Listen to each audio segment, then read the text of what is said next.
Olá, crianças, tudo bem com vocês? Sejam bem-vindos a mais uma aula de estudos amazônicos. Hoje é a nossa terceira aula do terceiro bimestre e a gente vem trabalhando o assunto sobre a cabanagem. Hoje, a aula de hoje vai falar sobre alguns dos governos cabanos, alguns dos líderes cabanos, que ocuparam esse cargo durante o movimento da cabanagem, ok? Logo embaixo vocês têm a figura 1 e a figura 2, tá? Que mostra um pouco todo esse processo do movimento cabano dentro do espaço amazônico.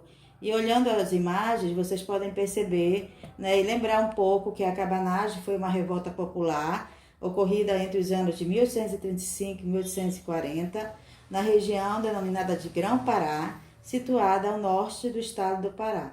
O movimento ele foi provocado pelo descontentamento popular, pelas medidas tomadas pelo governo central, onde os moradores tinham que conviver com a miséria, sem trabalhos, sem condições adequadas de vida, além da nomeação de um presidente para a província que não agradava a comunidade de Grão-Pará. Todos esses fatores eles contribuíram para o sentimento de revolta que levou a grupos locais como os índios, os mestiços, comerciantes e fazendeiros a se unirem e iniciarem os protestos. Após alguns anos de combate, o governo regencial conseguiu controlar o movimento. Então, aí, olhando essas imagens, vocês lembram, né, o texto lembra um pouco o que foi o movimento cabano, né, porque ele ocorreu dentro da região amazônica, mais precisamente aqui no Pará, e a gente vai desenvolver, ver alguns dos governos cabanos, né, que fizeram parte desse movimento dentro da nossa região. Então, o primeiro governo dos cabanos foi chamado de Félix Malché. Félix Clemente Malché, na verdade, estava preso e os cabanos foram buscá-los na prisão. Entretanto, foi um equívoco entregar o comando da província, pois o mesmo já estava decidido a abandonar o movimento, em que não o fez porque foi preso.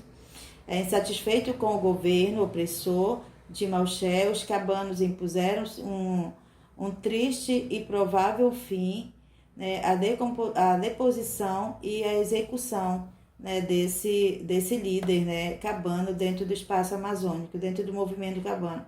Aí logo embaixo vocês estão vendo a foto, né, a imagem dele, né, Clemente Malché, presidente do Grão-Pará, e as principais medidas que foram tomadas por ele: declarar fidelidade à monarquia, tentar apaziguar a rebelião, prender partidários que eram contra seus comandos, né, indicar portugueses para alguns cargos políticos. Então, vocês podem perceber que as medidas que foram tomadas, né, por ele, elas não estavam de acordo com aquilo que o movimento cabano estava lutando, né? Não estava de acordo com a luta dos líderes, né, dos movimentos cabanos, tá? E a gente vai ver que os próximos líderes eles não foram muito diferentes e no final a gente vai perceber por que isso ocorria, né, dentro do movimento cabano. O próximo líder cabano era chamado de Francisco Pedro Vinagre. Ele era um líder político, tá? Ele foi um lavrador, um dos líderes do movimento cabano, político brasileiro, como um dos presidentes da província do Grão-Pará, no ano de 1835. Durante o governo cabano, foi um dos executores do governador deposto Bernardo Lobo de Souza durante a revolta da cabanagem. Então, foi um outro líder cabano e um pouco histórico, né, da vida dele, que era chamado de Francisco Pedro Vinagre. E logo embaixo vocês têm as principais medidas, né, que foram tomadas por Francisco Vinagre. Ele tentou conter a massa cabana, não queria a separação da província, não queria que houvesse o processo de separação da colônia, né, daqui da nossa região, tá ok?